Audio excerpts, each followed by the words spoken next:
Buenas noches, nuevamente nos encontramos en nuestro programa República Indefensa, esta vez en su edición número 23. Como siempre agradecemos a todos aquellos que de alguna manera nos ayudan a que este programa se mantenga siempre en el aire, para que la verdad llegue a todos los lugares donde deba llegar, a los efectos de que sepan cuál es la realidad de nuestro país y aquellas cosas que los medios normalmente siempre esconden. Hoy tenemos el gusto de que nos acompañe la hermana de Guadalupe, servidora del Señor y la Virgen de Matará, enrolada o no sé cómo llamarlo dentro de la Congregación del Verbo Encarnado, y que ellos siempre eligen aquellos lugares a donde nadie quiere ir. Así que ustedes imagínense cuáles son esos lugares. Seguramente no es París, ni Tahití, ni ningún lugar confortable. Siempre van a los lugares de mayor riesgo y de mayor persecución a los cristianos, y yo creo que de eso un poco vamos a hablar hoy. Hermana, ¿por qué no nos cuenta cómo se inició usted en esta vida religiosa? Bueno, yo soy de Villa Mercedes, San Luis. Ahí nací, ahí estudié, ahí vive mi familia. Estudié primaria y secundaria en un colegio estatal y después comencé la universidad, ahí mismo en Villa Mercedes, Universidad Nacional de San Luis, estudiando contador público nacional, de economía, ¿no? Me gustaban mucho los números. Me iba muy bien, pero bueno, ya venía sintiendo, viendo que no era ese mi camino, aun cuando todo parecía andar muy bien, ¿no? Y tenía mis amigos y un poco así la vida hecha, digamos, todo andaba muy bien, y incluso vida parroquial muy intensa, apostolado y todo. Pero sin embargo, ese sentir ese vacío, ese mi corazón así inquieto, ¿no? De no estar haciendo lo que realmente me hacía feliz, ¿no? Y sin buscar algo que no, ni siquiera sabía qué era, ¿no? Hasta que hice ejercicios espirituales de San Ignacio, ¿no? Un retiro. Y en los ejercicios fue que vi muy claro que Dios me estaba llamando a la vida religiosa, ¿no? A consagrarme en la vida misionera, a consagrarme completamente. Y aun cuando jamás se me había cruzado por la cabeza, ¿no? Tenía 18 años y lo último que hubiera pensado era ser monja, lo último, ¿no? Pero tenía el corazón inquieto de San Agustín. Sí, más o menos, sí. Sí, era un poco decir, bueno, está bien, todo bien, apostolado, vida con mis amigos, vida familiar, estudio, todo, pero llegar a la noche, yo me recuerdo llegar a la noche, irme a dormir y decir, esto es todo. Ahora usted todo, no hay... Era como sentir realmente como que, incluso al pensar, bueno, me voy a casar, voy a tener una familia bien católica, muchos hijos, y nada más, o sea, me parecía como poco, yo como que quería abarcar más y no sabía cómo, ¿no? No encontraba la manera, tampoco tenía modelos, por así decir, no conocía religiosas, ni siquiera sabía bien lo que hacía una monja, ¿no? Yo decía, bueno, siempre lo digo, porque un sacerdote, el sacerdote, los sacramentos, celebra la misa, wow, bueno, ahora la monja, ¿para qué ese está? prejuicio lo tienen muchos no católicos y también muchos católicos. Sí, bueno, ¿Para qué sirve, yo no es cierto? pensaba, claro. Sabían de Santa Teresa de Jesús, inclusive de la actividad. Ahora, ¿usted qué la lleva, en vez de ser una monja contemplativa, o las que conocemos normalmente, o docente, como hay acá en los colegios, o sea, mujeres obviamente u otras, a llevarla a los lugares más peligrosos, crueles, a dar un testimonio que no todos están preparados para eso, inclusive dentro de nuestra religión, ¿no? Si hay algo de lo que estoy segura completamente es que no me llevó mi propia inclinación, capacidad, disposición, preparación. De eso estoy completamente segura. Es decir, si al entrar a la vida religiosa me preguntaban, me proponían, me decían, mira, vas a estar en este lugar, vas a estar en Siria, vas a estar en lugar de guerra, vas a vivir un bombardeo 4 años, y lo más probable es que hubiera dicho, no puedo, no sé cómo hacer, no me da, no. O sea, realmente uno en la misión lo primero que experimenta, es que el protagonista es Dios y que a uno lo va llevando y empujando de una manera impresionante, ¿no? Porque si uno ve las situaciones que estamos viviendo en esos lugares, tanto en Siria como en Irak o en Gaza, uno lo ve un poco de afuera y dice, es una cosa que supera todo tipo de preparación o de virtudes que uno pueda tener para una cosa así. Uno ¿no? Realmente es una gracia de Dios muy grande. O sea, y por eso cuando a mí me propusieron la primera misión, que fue Belén, ¿no? Ir a Medio Oriente ya, hace 18 años atrás, casi 19, casi 19, en Medio Oriente en general, en distintos países he estado. ¿Y usted estaba en Belén o no? ¿O recorría? El primer tiempo en Belén para estudiar la lengua. Después pasé a Egipto, estuve en varios países viviendo, ¿no? Y finalmente en Siria. Pero digo, cuando me lo proponen mis superiores, que era cuando yo ya había terminado la etapa de formación, de preparación, de estudios que hacemos, de filosofía, de teología, me lo propone mi superior, yo lo entiendo como una misión que Dios mismo me estaba encomendando. Yo la escuché una vez decir que usted eligió Siria para ir a descansar. ¿No? Bueno, sí, fue tal cual, porque en realidad yo cuando ¿Cómo fui serían destinada, los otros lugares donde había estado? Sí, bueno, cuando yo fui destinada, junto con otro grupo de hermanas y de sacerdotes para estudiar la lengua, a Belén pasé esos 2 años estudiando intensivamente el árabe clásico para leer y escribir. ¿No? Después pasé a Egipto, ¿no? Se fundó la primera comunidad nuestra en Egipto, me tocó ir ahí como superior, éramos 6 hermanas. La primera misión nuestra allí, junto a los sacerdotes del Instituto del Verbo Encarnado. 12 años pasé allí en Egipto, 12 años intensos de misión, hermosísimos años, un apostolado impresionante en Egipto, y después con el crecimiento de las misiones en otros lugares de Medio Oriente, y me tocó incluso con cargos de gobierno en la misma congregación, de provincial. Entonces, bueno, tenía que visitar las comunidades, pasar tiempo en distintas comunidades, en la de Jordania, bueno, tanto Israel como Palestina, donde estamos presentes, en Jordania, en Túnez, en Irak, en Siria, en Egipto. Entonces un poco, todo ese apostolado que fue muy intenso, hermosísimo, pero muy intenso, también un poco me desgastaron la salud, yo soy un poco floja de salud. De manera que cuando pasé, ya terminaron esos 12 años, cuando terminé con mi cargo, es cuando mis superiores hasta me ofrecen que yo descanse un tiempo en algún lugar, tranquilo. Y yo elijo. No, nadie me mandó, si no, no puedo echar culpa a nadie. Me ofrecen que yo busque un lugar y yo pido ir a Siria. Yo conociendo las realidades de todos estos países que nombré, ¿no? Donde estuve viviendo. La pregunta era si en esos países vivió situaciones dramáticas o realmente en Siria empieza a tomar contacto. Por eso mismo, ¿cómo sería Siria? Yo lo cuento a propósito esto. ¿Cómo sería Siria como para elegirlo como un lugar para ir a descansar? Claro. O sea que obviamente no voy a estar eligiendo Siria si había guerra. Estaba eligiendo Siria porque era de todos los lugares que había conocido, momento, claro, el más pacífico, el más calmo, el más tranquilo, el más apacible, donde se daba más armonía. Porque el problema del Medio Oriente también, que es muy complicado, es ese mosaico que hay en Medio Oriente de razas, pueblos distintos, escuelas dentro del Islam, divisiones incluso entre los cristianos, ortodoxos, o sea, es un mosaico complicado, ¿no? de llevar adelante, incluso para una forma de gobierno, por ejemplo. Entonces, esas cuestiones religiosos, sociales también, que se dan y se perciben, y el hecho de la discriminación y la persecución del cristianismo, que es de toda la vida, desde que existe el Islam. Entonces, lugares, digo, en general, con sus más y sus menos, ¿no? Pero esto en Siria era del todo particular, o sea, la buena relación entre cristianos y musulmanes, el bienestar económico que daba también ese bienestar social, claro, ¿no? Que la gente estuviera bien. ¿En qué año fue, hermana, que llegó a Siria? Comienzos del 2011, 4 de enero del 2011, unos meses antes de que se desatara. Siria era un estado laico. Era un estado laico y por eso justamente el gobierno de Bashar al-Assad, ¿no? Que sucede a su padre, Hafez al-Assad, es gobierno laico. Por más que son musulmanes, pertenecen a la dinastía del Assad, pertenecen a una tribu en el Islam, que es una de las más moderadas, que se llaman alawitas. Entonces ellos no imponen el Corán, la ley islámica, como ley civil. Ciertas ventajas, incluso beneficios para las minorías, porque los alawitas son minoría.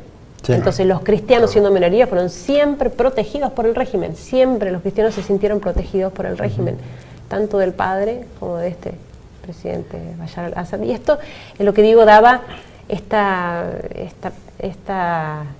calma en esa sociedad que uno decía, realmente una sociedad en la que lo último que uno esperaba era una guerra. Claro, era la parte de esa región del mundo donde no había conflictos como hubo en todo lo que es el Magreb o el norte de África. Exactamente, Libia, no los había. Túnez, Egipto, la lucha permanente en la zona de Israel, el Líbano, etcétera. Ciertamente había, porque tampoco es cuestión de ser ingenuo, sí, ciertamente había grupos en el país descontentos con el régimen. Lógico. Obvio, había grupos, pero eran minoritarios. Eso sería el núcleo, el embrión de lo que pues fue la resistencia al régimen. Exactamente, eso fue el un poco... El ejército rebelde. Eso fue un poco lo que desde afuera se aprovechó para generar lo que se generó. Usted Es muy dice la interesante, ¿no? palabra clave, desde afuera. Desde afuera, ¿dónde? ¿Cuáles son los intereses que Ciertamente. convergen para que esto explote? O sea, bueno, lo primero que yo aclaro siempre es que yo no soy una experta en tema... No, Político. sí, yo no soy... Geopolítico, o, estrategia. sí, o no, el conflicto Oriente Medio, yo, digamos, lo mío es muy básico, muy vivencial, lo que yo veo, lo que yo viví, lo que yo escuché, lo que yo experimenté, lo viví, ¿no? Y lo que yo viví es que este pueblo, y hablo en general, por eso digo que había excepciones, pero en general era un pueblo que vivía muy bien, un país muy próspero, un país que, obvio, por su ubicación, la ubicación geográfica que tiene, de nada mal, ¿no? Limitada con países tan importantes, ¿no? Sí, Como aparte Israel, con Turquía, puertos sobre el mar el Mediterráneo, Mediterráneo. claro, es decir, casi paso único para el comercio, hasta que se hizo el canal de Suez, paso único entre el comercio de lo que es África, Europa y Asia, es decir, un lugar privilegiado, Así es. bendecido realmente, además un país con muchos recursos naturales, mucho petróleo, un país que no tenía deuda externa, que se autoabastecía. O sea, un país que no necesita de nadie y que no está debajo del zapato de nadie. Un pueblo soberano, ¿no? Exactamente, y que eso de alguna manera es lo que atrae la atención de los poderosos de este mundo que pretenden tener a todo bajo el zapato. Entonces, claro, Siria era un poco, bueno, la rebelde del grupo. ¿Por qué Siria tiene que ser independiente y de esa manera manejar y aprovechar el comercio? Claro. Porque obviamente que Siria vivió enriquecida por el comercio. Y era el último eslabón de toda esa serie de países que a partir de la primavera árabe empezaron a cambiar sus regímenes, ¿no es cierto? Siria era el último que quedaba como Bueno, por eso, un oasis dentro toda de... esta historia de la primavera árabe y de la guerra civil, mal llamada guerra civil, es todo como una historia montada, ¿no? Una historia programada, una cosa armada, muy bien armada, yo creo, en el sentido de que se pensó muy bien, se pensaron todos los detalles, y yo creo que el detalle más importante, el punto más importante para lograr una cosa así era tener de su parte a la opinión pública, ¿no? Claro. A todo Occidente alentando y favoreciendo y apoyando esto que es la primavera árabe. ¿Por qué? Porque fácilmente se le vende a Occidente la historia de los árabes viven bajo la dictadura. Claro. Y necesitan democracia. Que yo creo que es el punto fundamental que ya está errado. Eso ya está errado. Claro, pues eso es otra cultura política. Exactamente. O sea, yo creo que el error, un gran error de Occidente, el gran pecado de Occidente es juzgar al Oriente con criterios occidentales, con cabeza occidental, mentalidad occidental. Pero ese error, ¿Cómo? ¿es un error? Digo, es un error porque ¿cuál es el contexto de la dictadura allá? Claro, sí. O sea, pero por eso digo, pero esta gente que vivía allá en dictadura vivía muchísimo mejor que todos nosotros en democracia, ¿no? Claro. Usted está diciendo, hermana, se reconoció humilde que no conoce de estrategia geopolítica, pero en estos términos lo dijo acá un invitado nuestro, el teniente el Valiente, cuando dice que en estas guerras actuales irrestrictas, con esta generación, la población ya no es víctima de la guerra, es vector de la guerra. Claro. Es decir, que los intereses sobre los cuales se arman los conflictos bélicos hoy aprovechan a la población para orientarse hacia los objetivos a lograr. Sí. Y ahí es el ejército rebelde, ¿no? Y además, o sea, partiendo del hecho de que el negocio de las armas es el negocio más grande, por sobre el narcotráfico, entonces obviamente el negocio de las armas para que funcione necesita guerras. Claro. Entonces la guerra hay que armarlas, provocarlas, asegurarlas, garantizarlas. Y bueno, esto se garantizó de hace mucho tiempo atrás, son planes que vienen de hace, ¿no?, muchos años. Garantizar que en estos pueblos se va a dar la guerra fácilmente. ¿Observó, apreció presencia, por ejemplo, extranjeros? Por supuesto, bueno, eso es lo que, cuando se habla de guerra civil, propiamente no es guerra civil, y no la hubo. Es decir, yo me atrevería a decir que ni desde el comienzo, porque se ahogó los rebeldes locales, inmediatamente se diluyeron en estos grupos fundamentalistas que ya estuvieron desde el principio. Es decir, que esta es una guerra internacional. no es Sí, una guerra civil. digamos, cuando esto empieza, ¿no? en Túnez, después en Libia, después en Egipto, ¿no? Ese efecto dominó realmente. Sí. Como ese intento de forzar, de exportar la democracia e imponerla, porque este pueblo va a vivir feliz cuando tenga democracia. Perdón, en definitiva, nunca la van a tener. que en definitiva nunca lo van a tener. Porque además, Egipto con sus idas y venidas, ¿no es cierto? sí, Porque sí. tampoco... Pero además ni siquiera es que, porque si dijéramos, bueno, sí, en realidad hay ingenuidad por parte de Occidente y pretenden imponer la democracia, ni siquiera es eso lo que se pretende. No, o sea, no, no, simplemente no, lo que no, se no. pretende es mantener la opinión pública, la gente tranquila de que no, lo que se está haciendo ahí al apoyar a los rebeldes es lograr que los árabes Claro, finalmente pero tengan la democracia que tanto esperan. Pero las en definitiva, consecuencias son tremendas. Libia lo han convertido en un estado fallido, Exactamente. con una provincia que responde al califato islámico y el resto que se están matando con todo entusiasmo entre ellos. Es decir, lo que hacen es destruir países que en parte han sido también países artificiales. Porque estos son diseños arbitrarios de la posguerra, que son acuerdos espurios entre Francia e Inglaterra para dividirse Medio Oriente. Ahora, cuando esto empieza en Siria, fue notable como las primeras manifestaciones fueron al sur del país, en un pueblo que se llama Deraa. Y ya en las primeras manifestaciones tuvieron un tinte terrorista, las primeras. No es que después, porque todo esto está manejado también la prensa, obviamente, que es otro factor muy importante en toda esta historia, es la opinión pública por un lado, los medios, manejar la prensa, porque justamente la opinión pública se gana con lo que presentan los medios, Seguro. Lamentablemente. La gente piensa como lo que ve en la televisión y listo, ¿no? Bueno, Entonces, perdón. No, cierra. entonces, cuando empezaron estos disturbios, que en la televisión, en los medios, eran manifestaciones pacíficas del pueblo sirio, ¿no? Que sale a la calle porque quiere democracia. Sin embargo, en la realidad, lo que nosotros veíamos y sabíamos de nuestras noticias que nos llegaban por nuestra propia gente, ya habían sido manifestaciones sangrientas y ya había habido cristianos descuartizados, y, o sea, en las primeras manifestaciones, y ya gente de afuera, extranjeros, ¿no? Que la gente decía, hay gente en los pueblos, hay gente de afuera, hablan otros dialectos. Allá nosotros distinguimos fácilmente de qué país son por el dialecto. Hay gente de afuera. Eso vamos a entrar en el próximo bloque, es muy interesante. Vamos a ir a un corte y vamos a retener 2 o 3 conceptos, ¿no? Lo de conflicto fabricado, no guerra civil y La persecución a los cristianos. la persecución a los cristianos.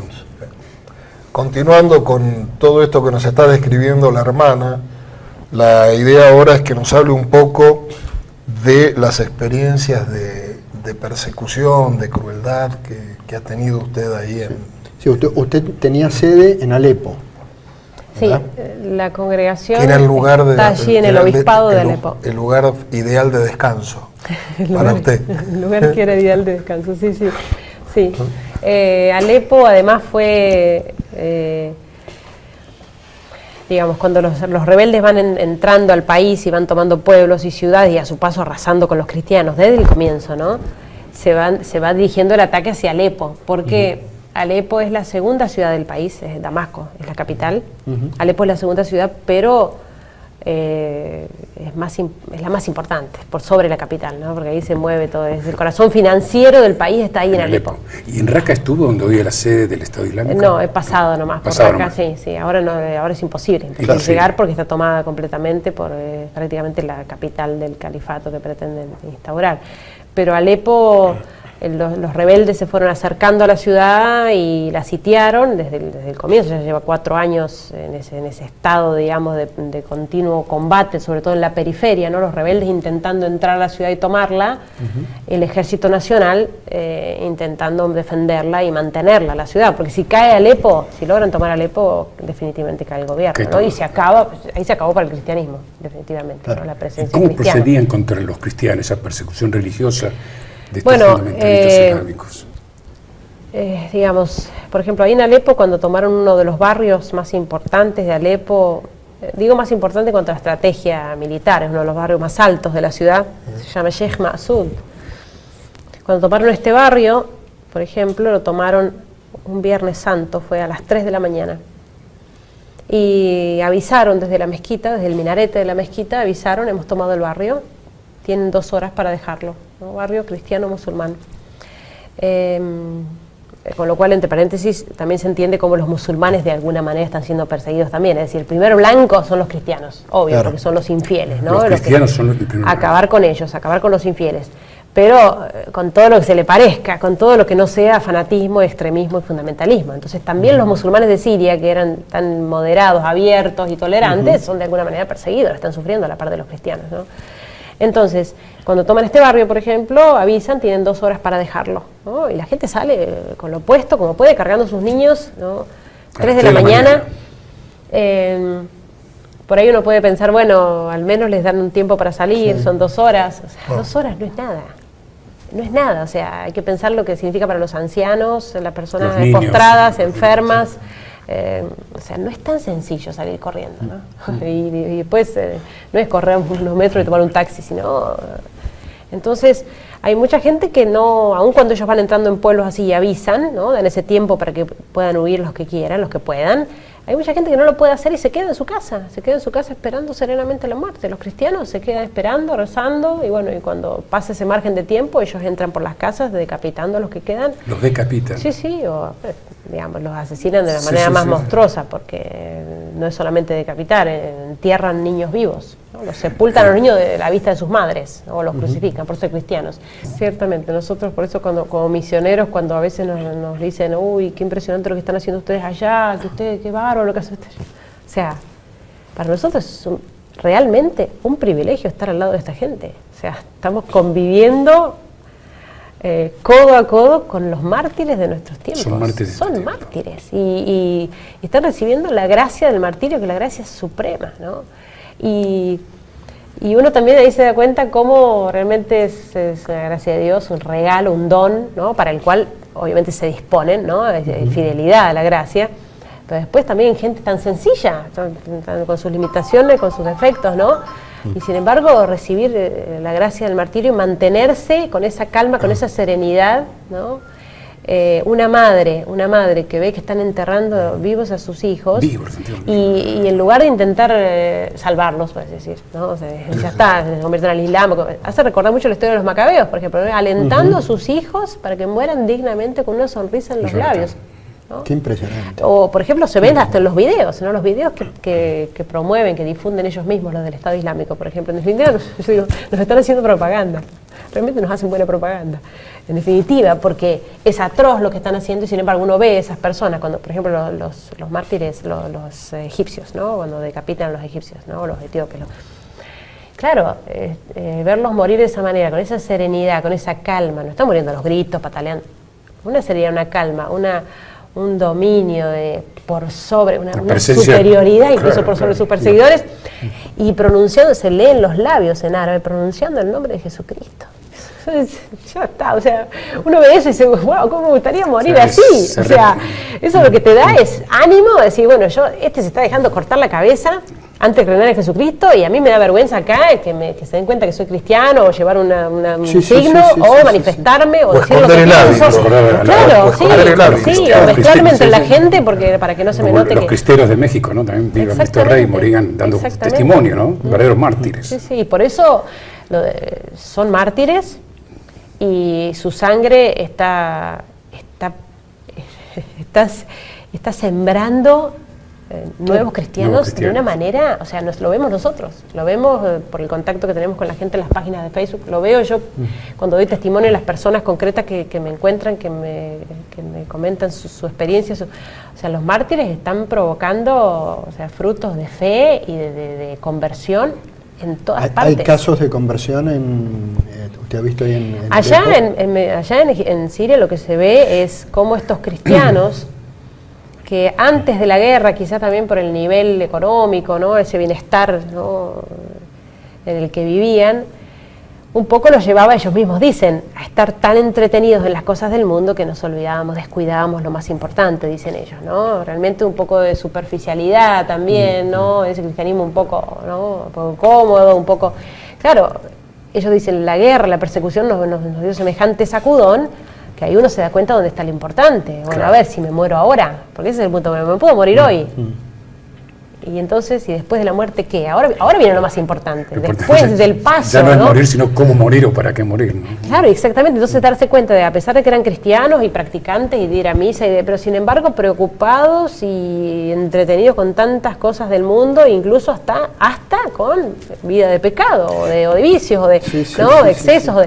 Entonces el poder tener esta conciencia, ¿no? tan clara que da, yo creo, el contacto con la muerte. Sí, y aparte de estas situaciones de persecución concreta, que no son combates, obviamente, como usted lo cuenta, pero ¿sufrió usted combates, por ejemplo, bombardeos? No, es que el combate es permanente.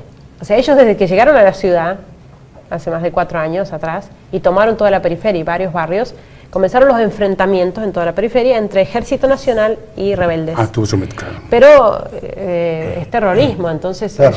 ellos golpean la ciudad permanentemente, sobre todo barrios cristianos, ¿no? Están atacando permanentemente, bombardeando sobre barrios cristianos, algunos de ellos algunos completamente destruidos, no todos, pero en general contra todas las ciudades, indiscriminadamente disparan, y ahí no perdonan ni colegio, escuela, iglesia, hospital, lo que sea, ¿no? De manera que sí, es sufrir, vivir guerra en plena ciudad. Ese es nuestro día a día, desde hace más de 4 años, ¿no? Bombardeo permanente, tiros, cañonazos, cosas de todos los días, día y noche. Son un testimonio de fe viva.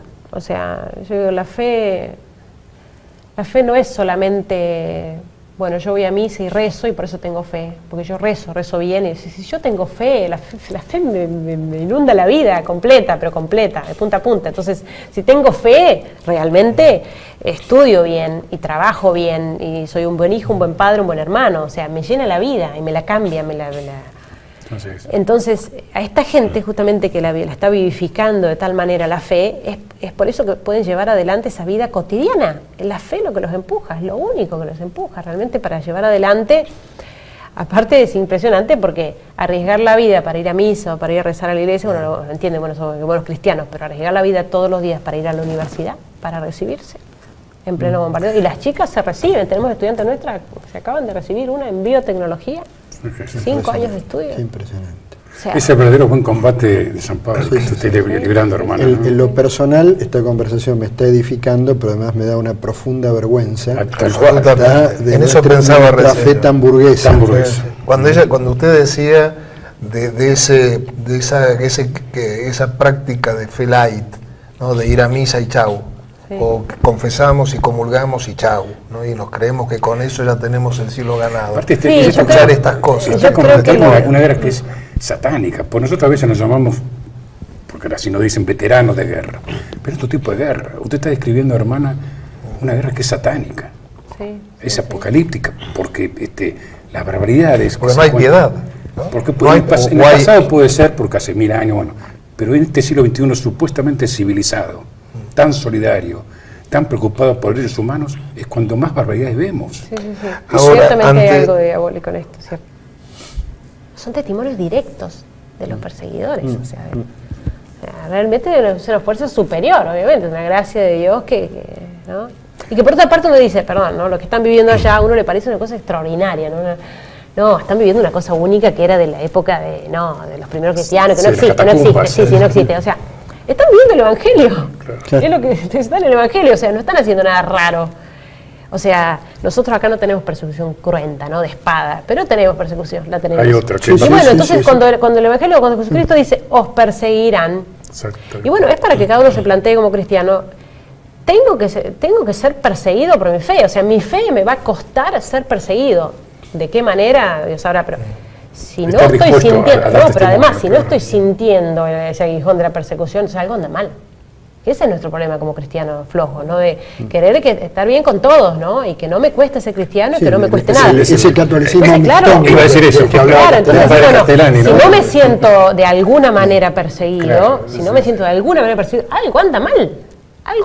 O sea, si ando también con todo, y entonces, bueno, andar bien con Dios y con el mundo, hay algo que no va.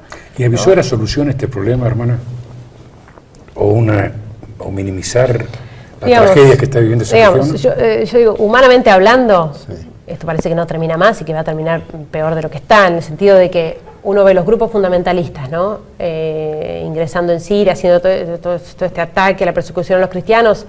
pero detrás de ellos la cosa es más complicada de lo que incluso se ve por televisión. Detrás de ellos, quienes están financiando, apoyando esto, Arabia porque tienen Saudita, otros intereses. Turquía, tienen otros Francia, intereses que son económicos, claro, en definitiva. Entonces, ahora mismo, con los medios que se están intentando poner para detener esto, ¿no? Rusia, por un lado, en alianza con el ejército, con el gobierno nacional, porque siempre ha sido un aliado de Siria, ha conseguido, digamos, el impacto ha sido bueno en general, ha conseguido, digamos, logros que hasta el momento en 4 años no había logrado nadie, como hacer retroceder al Estado Islámico en varios puntos, ¿no? Hacerles perder posiciones importantes. Esos han sido grandes logros, ¿no? Ciertamente el apoyo de Rusia y el Ejército Nacional por Tierra jugando de local. Que el conflicto termine. Exactamente. Que se permanezca, ¿no? La gente allá dice, esto lo dice desde hace años, ahí están los occidentales disparando al aire, dicen ellos. ¿No? Es una frase muy común entre ellos, ¿no? La gente dice, ahí están los occidentales disparando al aire, como diciendo, haciendo nada, haciendo alaraca de que están ahí. O sea, en definitiva, quieren y no quieren. Quieren mostrar que van a terminar con esto, porque obviamente ya ahora así lo demanda la misma, por lo sucedido en Francia y todo, pero por otro lado no quieren. Ahora, por eso le preguntaba... Porque, perdón, venden armas y compran petróleo. Claro, Le compran petróleo al ISIS. Pero aparte, que Rusia mandó, por decirlo en términos comunes fáciles, infantería a ocupar territorio. Claro. Lo que hace Alemania ahora, estos 1.200, son pilotos y su logística, igual que Francia, que son bombardeos, cuando no con drones. Y con eso no se conquista territorio, sino por tierra. Eso hace Pero el tema, digo, de cómo se termina, es muy complicado, es muy delicado también el tema, ¿no? Porque hay tantos intereses en el medio, tanto el tema en el medio de los refugiados, ¿no? Que ha sido otro tema para entretener a la gente, entretener a Occidente con el tema de los refugiados, entretenernos realmente, porque ni siquiera son el tema principal, ¿no? Yo digo siempre, los refugiados son una de las consecuencias de este conflicto. O sea, claro, si se termina el conflicto, se terminan los refugiados. Exactamente, ¿no? Y el hecho, ojo, el hecho de esa exigencia, ¿no? De que Europa tiene que abrir sus puertas para recibir la oleada de refugiados, cuando los refugiados, nosotros tenemos gente de nuestra parroquia, de Alepo, viviendo en Alemania como refugiados, sufriendo horrorosamente el maltrato de sus vecinos refugiados, que son musulmanes, en el corazón de Europa, en Alemania, sufriendo el maltrato de sus vecinos musulmanes, que ni siquiera son sirios. Son refugiados afganos, pakistaníes, o sea, eso es ahí en la avanzada que se hizo, en la oleada, dentro de todo. Dentro de todo, y la persecución continúa a los cristianos. Y la persecución continúa dentro de Europa, dentro de Europa, eso no se puede creer. Aparte de que varios deben entrar entre los inmigrantes, que son también... Y sí, porque por eso, digamos, no es la idea decir... tampoco, obviamente que entre los musulmanes hay muchísima gente que necesita también, ya lo he dicho, ¿no? Ellos también la están pasando muy mal. Ahora, es muy difícil el discernimiento, es decir, hasta qué punto, cómo sería lo más lógico y natural que los países de Europa, que son países cristianos, o al menos de raíces cristianas, se ocuparan en primer lugar de recibir a sus hermanos cristianos, que son los primeros perseguidos, y que los países, por ejemplo, del Golfo, que tienen muchísimos medios económicos, que están, Qatar, Emiratos Árabes, Kuwait, recibieran a sus hermanos en religión musulmanes, tienen las fronteras cerradas, no entra un refugiado. Y se está exigiendo que Europa reciba. Entonces, por eso, el conflicto realmente es muy delicado y lamentablemente hasta los refugiados están siendo usados en esto. Están siendo usados como una cosa más. Hermana, ¿no? ¿Cuál es el papel de Irán en todo esto? Bueno, Irán ha sido también siempre un aliado de Bashar al-Assad, de Siria, en este sentido, ¿no? Y por eso también en el fondo, estos son conflictos que van más allá de Siria, es decir, son entre potencias, ¿no? Por eso lo que dice el Papa de guerra mundial en partes.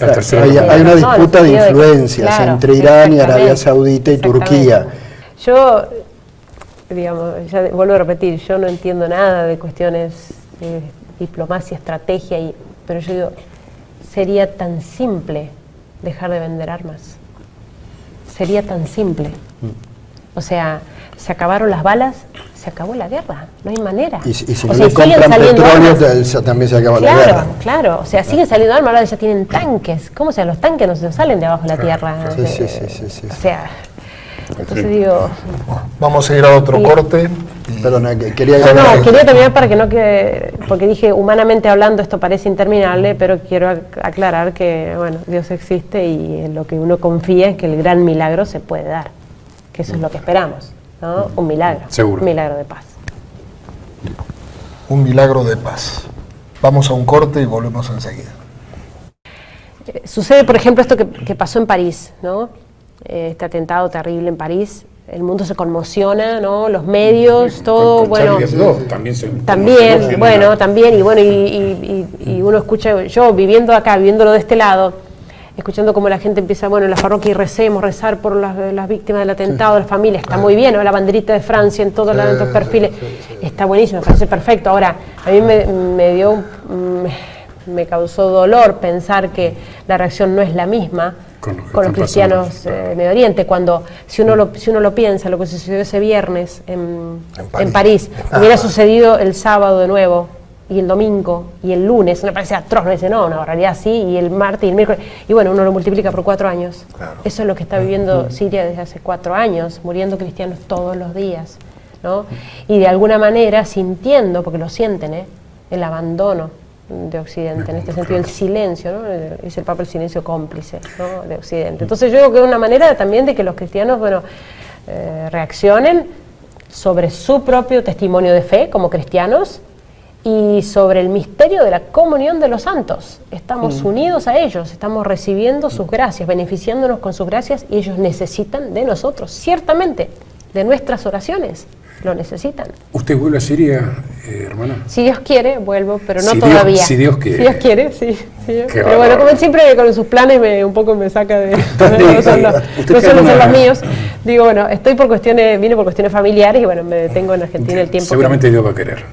Ahora, ¿usted tiene una dirección donde ponerse en contacto con usted para ayudarla?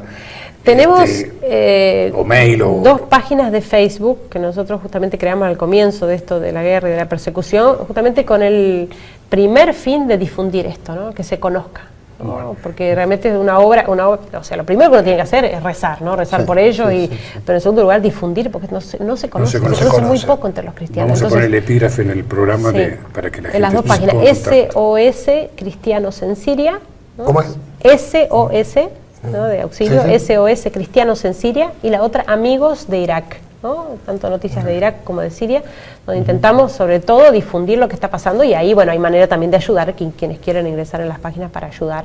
Buenísimo. También obviamente será ayuda siempre bien recibida, ¿no? Por supuesto. Tenía una oración que nos gustaría escucharla. Una canción. Sí, bueno, allá hay una oración que ellos quieren mucho, que es la primera oración conocida a la Santísima Virgen: bajo tu amparo nos acogemos, Santa Madre de Dios, no desoigas las súplicas que te dirigimos en nuestras necesidades, antes bien líbranos de todo peligro, Virgen gloriosa y bendita. Es una oración hecha a canto, uno de los más tradicionales y queridos por el pueblo en Medio Oriente en general, por el pueblo cristiano en Medio Oriente. La oración de San Bernardo, ¿no? No, en realidad es la más antigua que se conoce a la Virgen. A lo mejor el San Bernardo es no sé. Acordaos, no, pero no es la misma, no es la misma. Esta es bajo tu amparo. Y que para ellos allá es muy fuerte en el sentido de que, bueno, San Agustín dice cantar es rezar de doble, ¿no? Rezar 2 veces. Bueno, es impresionante verlos cantar, ¿no? Con esa devoción, con esa fuerza, con ese... ¿no? Esa piedad, ¿no? Verlos cantar llorando incluso, realmente es una canción, es muy fuerte, ¿no? Por eso siempre que puedo la transmito, para que se imaginen que los están escuchando a ellos, ¿no? Cantar y bueno, y se unan a la oración de ellos. Bueno, hoy en la víspera del Día de la Virgen, ¿y pongámonos a cantarla? Sí, la canto, por supuesto. La escuchamos. في ظل حمايتك نلتجئ يا مريم لا ترد طلبتنا عندما ندعوك يا فخر البرايا يا خير الورى يا بحر العطايا في الدنيا جرى في ظل حمايتك نلتجئ يا مريم لا تردي طلبتنا عندما ندعوك. Muchas gracias, hermano. Gracias a ustedes. Mientras nosotros nos lamentamos, vaya a saber por qué. Hoy hemos tenido la descripción de algo que sucede en el mundo y que pareciera que pasa desapercibido.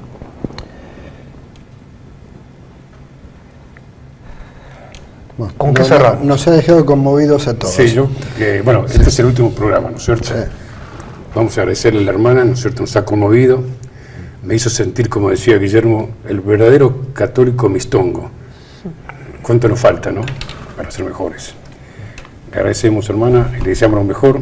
Muchas gracias. Sé que su fe, su esperanza crece porque tiene la virtud teologal más hermosa que la caridad, que es la única que permanece para siempre, ¿no es cierto? Por otra parte, bueno, nos despedimos de este programa. Hemos comentado hace unas semanas que hemos tomado contacto, ¿no es cierto?, con los que han ganado la selección de nuestro país y esperemos que cambien las cosas y tenemos fundadas esperanzas en que nuestro sistema de defensa, que es el tema leitmotiv de nuestro programa, empiece a recuperarse y que pronto podamos cambiarle el nombre a nuestro programa, como vos siempre has pedido, Emilio, en varias audiciones, que en vez de República en Defensa le saquemos la I latina, le pongamos la Y, le saquemos la N y quede República y Defensa. Y empecemos a cambiar a la patria. Lo que más admiro de usted es su felicidad, con la cual transmite todo los mártires esto. Los mártires contagian. Y debe ser eso. Debe ser, y tal vez nosotros estemos necesitando algo parecido.